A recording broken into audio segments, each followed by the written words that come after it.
এখন ইউনূস সাহেবের যে চিন্তাটা, ওই যে অপারেশন কি হান্ট আপনি বল, ডেভিল হান্ট। কে ডেভিল? এটা আগে নির্দিষ্ট করেন ডেভিলকে। যারা সরকার চালায় তারা ডেভিল, যারা মানুষকে ধরতে যায়, মারতে যায়, জেলে নিতে তারা ডেভিল, নাকি যাদেরকে আপনারা টার্গেট করেন যে এই দল করে, ওই দল করে। আজকে তো দেখলাম ছাত্র দলেরও পিটাইছে, আজকে দেখলাম প্রাইমারি স্কুলের শিক্ষকদেরকেও পিটানো হয়েছে। ওই যেভাবে চুলে ধরে পিটাইতো আওয়ামী লীগের সময় মেয়েদেরকে, আজকে দেখলাম শাহবাবে সেইভাবেই মেয়েদেরকে পিটাইছে, জল কামান ছাড়ছে, অনেক সাউন্ড গ্রেনেড মারছে। এদের তো কোনো পরিবর্তন নাই। কাজে এই অপারেশন ইউনূস সাহেবের, এটা হলো লোক দেখানো, এবং এটা হলো জটিলতার দিকে, অন্ধকারের দিকে দেশকে নিয়ে যাবে। তাহলে যে আপনার গাজীপুরের ঘটনার পর থেকে আসলে অপারেশনটি শুরু হয়, গাজীপুরে আমরা দেখেছি যে রাতের বেলা যে অস্থিতিশীল একটি পরিস্থিতি তৈরি হয়েছে, ছাত্রদেরকে মারা হয়েছে, এরপর থেকে কিন্তু আসে। এই ধরনের পরিস্থিতি মোকাবেলা করবে কিভাবে? গাজীপুরে যা ঘটেছে এগুলো বললে তো এখন কি বলবো আপনার। গাজীপুরে যা ঘটেছে, গাজীপুরের ঘটনাটা সামনে আসতেছে না, সঠিক পিকচারটা সামনে আসতেছে না। এরা কারা? ওই যে ছাত্র আন্দোলন, বৈষম্য বিরোধী ছাত্র আন্দোলনের নামে বাড়ি পুরাইতে যায়, এরা কারা? এবং সেইখানে যদি বাড়ি পুরানোর বিরুদ্ধে কেউ থাকে, সেখানে যদি বাধা দেয় একজন আওয়ামী লীগের লোকের যদি কিছুটা শক্তি বা কিছুটা সমর্থন মানুষের মধ্যে থেকে থাকে, থাকতেই পারে, এত তাড়াতাড়ি তাদেরকে উপড়ায় ফেলবেন কি করে? এখানে একটা মারামারি হয়েছে, দুইটাই আমি সমর্থন করি না। আপনি কেন যান একজনের বাড়ি পুরাইতে, আর আপনি কেন একজনকে মার্ডার করেন? দুইটাকে আমি অসমর্থন করি, সমর্থন করি না, ঘৃণা করি, প্রতিবাদ করি। বাড়ি পুরাইতে যাবে না, বাড়ি তালা মারতে যাবে আইনগতভাবে পুলিশ, তালা মারার অর্ডার দিবে আইন এবং বিচারক, এবং সেই অন্যায়কারীরা যারা আছে তাদেরকে কোমরে দড়ি বেঁধে হাতে হ্যান্ডকাপ লাগিয়ে কোর্টে হাজির করবে, না পাইলে পরে তাদের বাড়ি ঘরে তালা মেরে দিবে। এইখানে ওই যে বৈষম্য বিরোধী ছাত্র আন্দোলন নামে কিছু লোক গিয়া দেখাইলাম যে বাড়ি পুরাইলাম, আবার যা আছে বাড়ির থেকে সব লুটপাট করলাম, এই যে আরম্ভ হয়েছে, আমি আপনাকে খুব ক্লিয়ার করে বলি, এই যে আরম্ভ হয়েছে বাড়ি পুরানো, দেশ তো এখানে শেষ হবে না কিয়ামত পর্যন্ত। বাঙালি জাতি থাকবে, বাংলাদেশ থাকবে, বাংলাদেশিরা থাকবে, কিন্তু বাড়ি পুরানোর যে কালচারটা শুরু হয়েছে,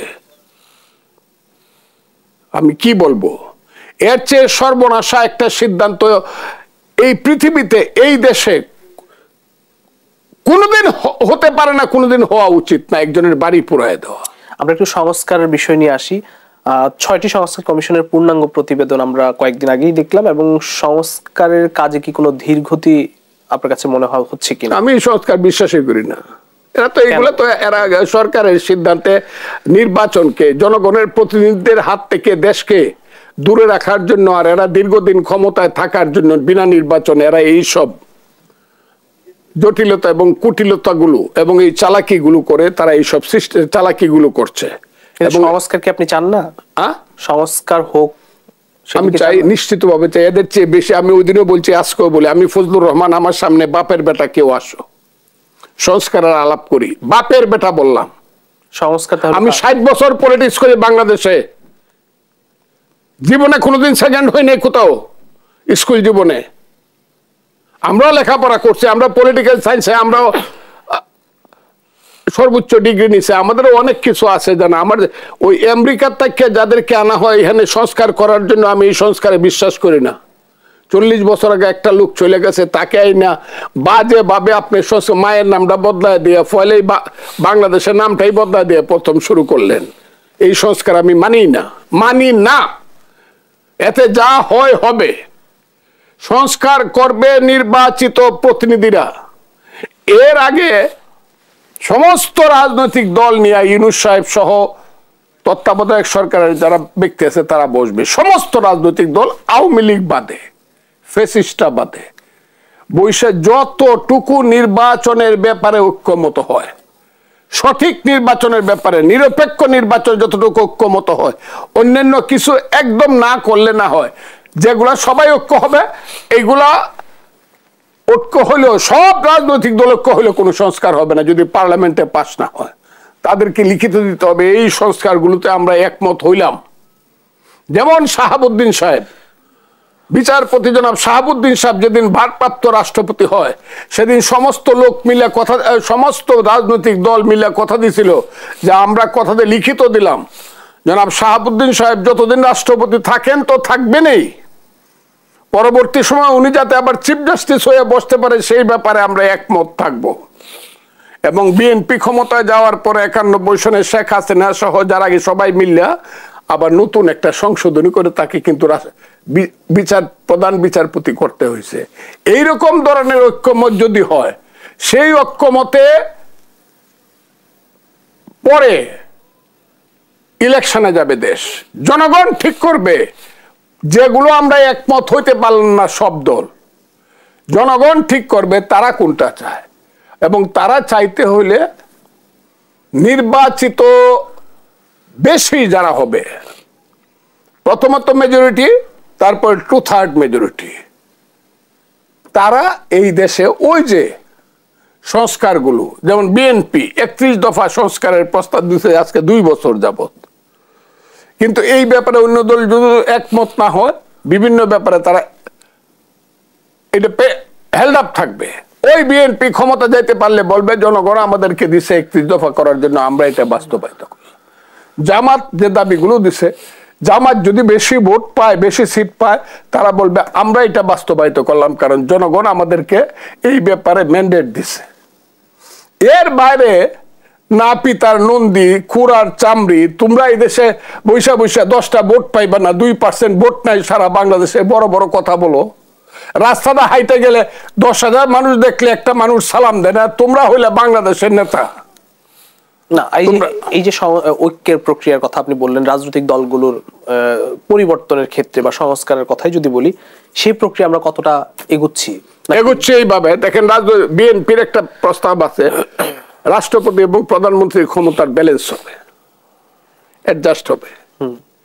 একটা প্রস্তাব আছে 2 টার্মের বেশি প্রধানমন্ত্রী থাকতে পারবে না, টানা 2 টার্ম। এই জিনিসগুলো সবাই একমত। কিন্তু একটা আপার হাউস হইতে পারে, আমার ধারণা হলো আপার হাউসের ব্যাপারে মোটামুটি ভাবে সবাই একমত।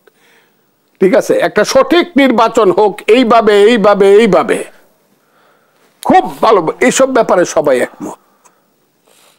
এই ব্যাপারগুলো একমত হইয়া দস্তখত করেন যে আমরা এগুলো পার্লামেন্টে গেলে পাশ করে যাব। আর যে ব্যাপারগুলো আমরা একমত হইতে পারলাম না, এইগুলো হেল্ড আপ রাখেন।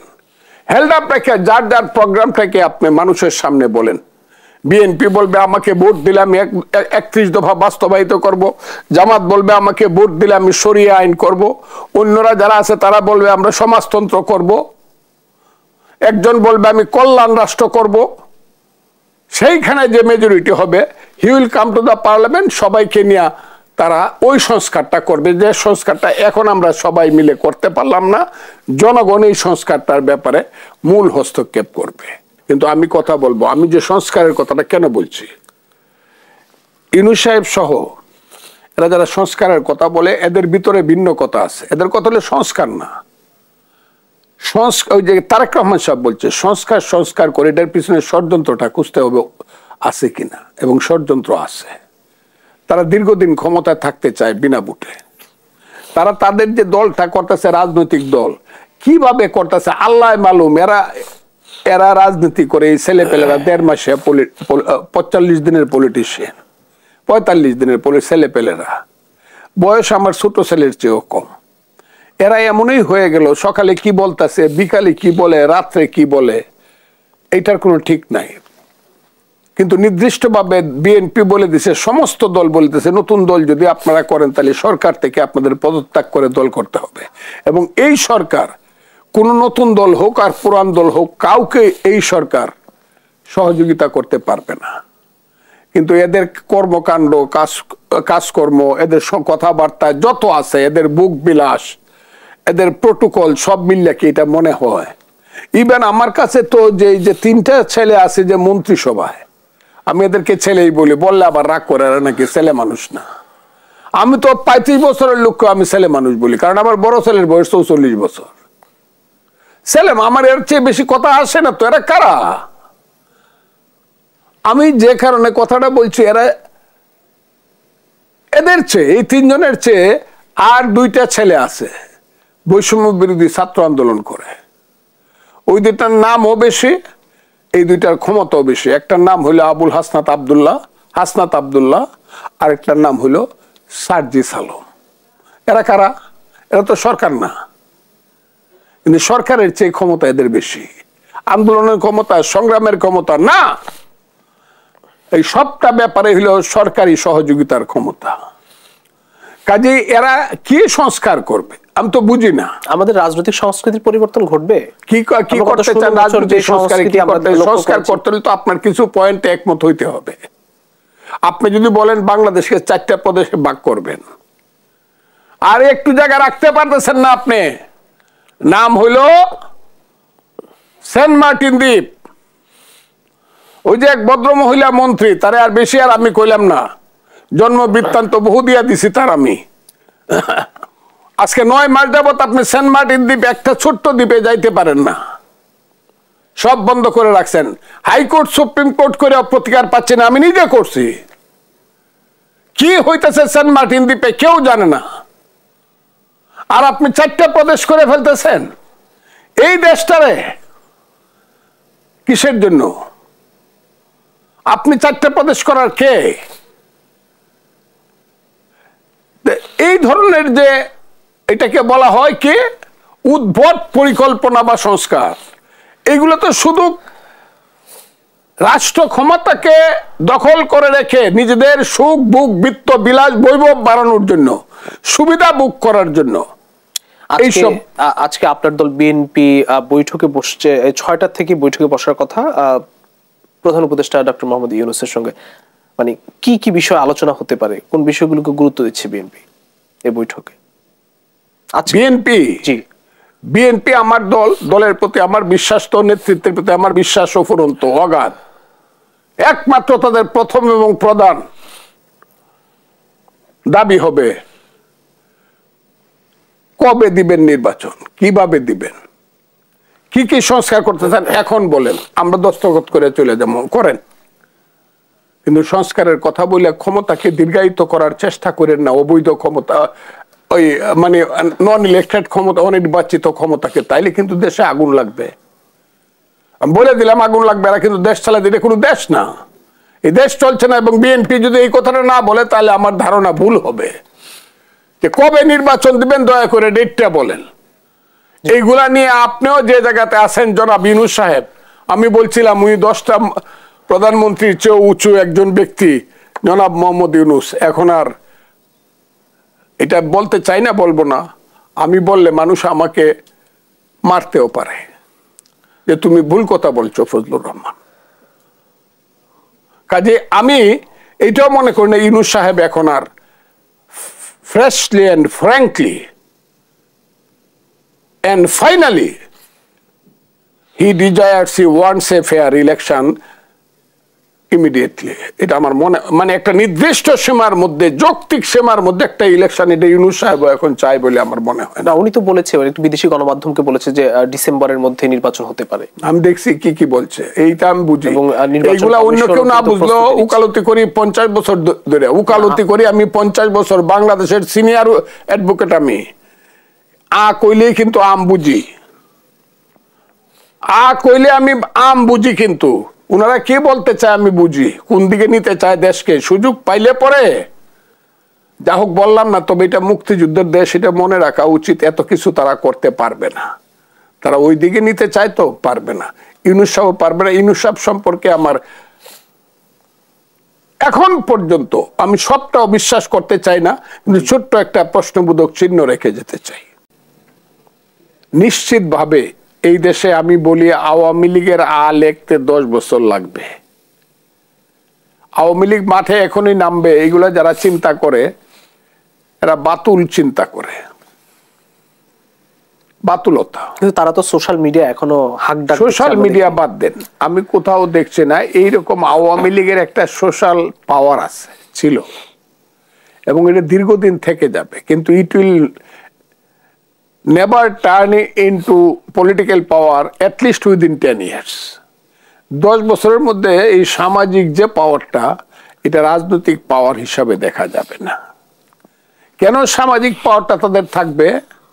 ধরেন এখন ইলেকশন হচ্ছে, বিএনপি মাঠে গেল, জামাত গেল, অন্যান্য ধর্মীয় দলগুলো গেল, বাম রাজনৈতিক দলগুলো বা ছোট ছোট দলগুলো গেল, আওয়ামী লীগকে আমরা দিলাম না, বা আওয়ামী লীগ গেল না, আওয়ামী লীগ যেতেও পারবে না, নির্বাচন কমিশন চাইলেও আওয়ামী লীগ মাঠে গিয়ে ইলেকশন করতে পারবে না।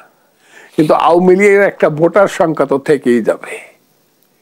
সেই ভোটার সংখ্যা কোনো সময় 42, কোনো সময় 37, কোনো সময় নিচে, একদম নিচে 31-32, এর নিচে কোনো সময় নামে নাই। তো এই সংখ্যার মধ্যে যদি আমি 10% ভোট বাদ দিই, যারা পালায়া গেছে এরা ভোট দেবে না, তাহলে তো 20 থেকে 25% আওয়ামী লীগ সমর্থিত ভোট এদেশে থেকে যায়। ইলেকশনে যখন দাঁড়াবেন, ব্যালট বাক্সের ভিতরতে গিয়ে দেখবেন না যে কার ভোটটা আওয়ামী লীগ, কার ভোটটা বিএনপি, তা তো না। বা এমনও তো বলতে পারবেন না যে আওয়ামী লীগের ভোট পাইলেও আমরা গণবো না। সেই কারণে আমি বলছি, এই ভোটটার জন্য কিন্তু ওই যে সামাজিক পাওয়ার আওয়ামী লীগের, তার তো একটা 23%, 25% ভোটের একটা শক্তি আছে ইলেকশনের ব্যাপারে।